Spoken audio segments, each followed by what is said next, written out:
Our modes of expressions are a way of expressing our individuality. We like our individuality even though we like to pretend that we do not. We do that in an advent to fit in, but in every mode of expression, there is always that single bit of expression that rings out as personal. I mean, self-expression is the most radical form of existence.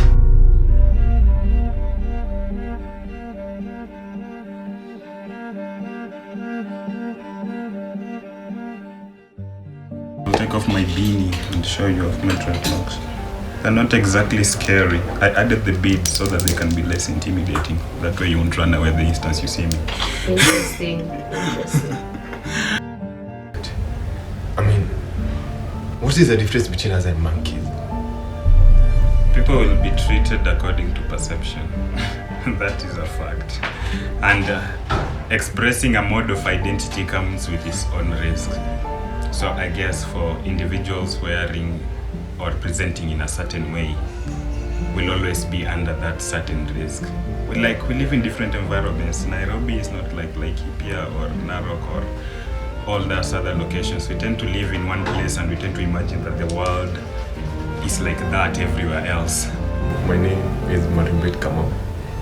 I'm a student at Multimedia University.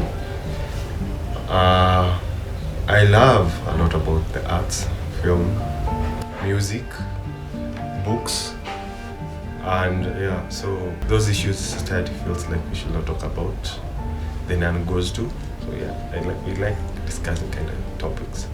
Dreadlocks may inspire fear, and that's understandable because people have these biases over what it entails. Oh, this person ako hivi, he's a thug, he's a weed smoker, he's a unkept rebel, he's the scum. Majority of them smoke weed. They are thieves in general. And do they really represent our society? No, they don't. Because I believe Kenya is a very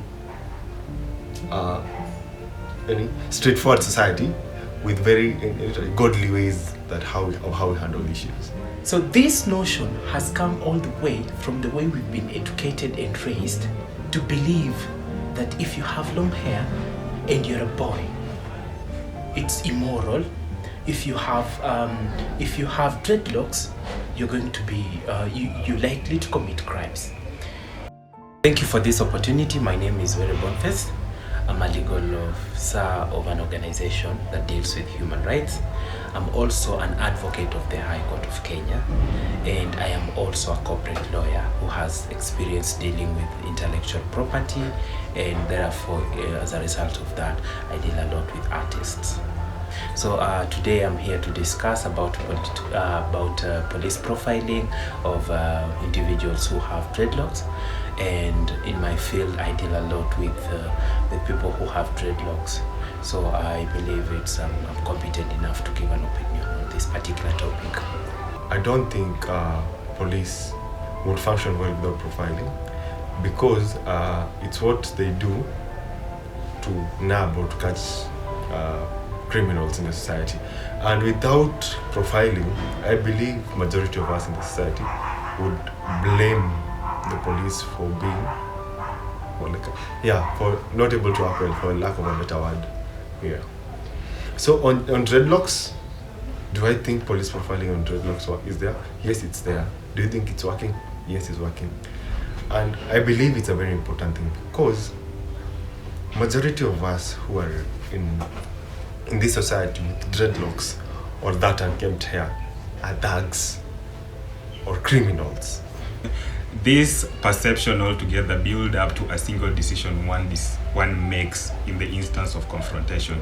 When you come to this individual and you make a conclusion based on their appearance without knowing anything about them at all, you have inadvertently judged that person. And more often than not, you will find people who are willing to support your judgment. So you just need to incite the right reaction to garner a crowd to beat someone to death. I mean, it's not right, but it's what happens. So in that regard, people with dreadlocks will oftentimes try to avoid situations where they may feel threatened. When that happens, I feel safer, but if I walk with them out, I will feel victim to some sort of judgment that may escalate very quickly and render me another, participant in the morgue sector. And I don't want that. Look back in the 1983, when the Federal Bureau of the United States were doing criminal profiling, and they were looking at rapists, they were looking at burglars, they were looking at homicides. When they were doing the criminal profiling, dress code or the appearance of a person was not a factor in that, and this has been proven over time. The appearance of a person is not part of it. They only look at your behavioral factors. So in Kenya, now let's just come back to Kenya. What has been recently happening, when the police are profiling youth because of their looks, because they have dreadlocks, and they think that they're likely to commit crime, it's because of where they are coming from. The way the police have also been raised to believe that this particular thing is likely to happen. You see? It's a thing that happens. Is it wrong and shitty? Yes. Do I condone it? Absolutely not. Should people make efforts to change? Yes. Is that possible? Very much. Are people willing to? I have no idea. So, on who should change, first and foremost, why do you expect our police to change? I mean, isn't this the job we have given them? On men in this society, particularly the Kenyan society, the Nairobi scene, come on. What kind of men are you bringing up? Are you bringing up men or monkeys? You should be looking neat, well kept. Because I believe in the Bible, they say, cleanliness is next to godliness. Those dreadlocks don't look clean. They don't even feel clean. How close do you feel to God? Come on. Men, we can do better. We can do better. That's my take. Thank you. But I believe that we need to grow beyond that, because a society that is not liberal will not be able to grow. If we look at countries in the world that have grown beyond that dress code thing, you'll see that there is substantive growth in their economic sectors. So if we continue prohibiting our children from having to have dreadlocks when they go to school, or if we prohibit people from, if we refuse to vote for someone because they have dreadlocks, or if a police officer arrests someone because they have dreadlocks, then that is not a liberal society that we want to raise our own children in it.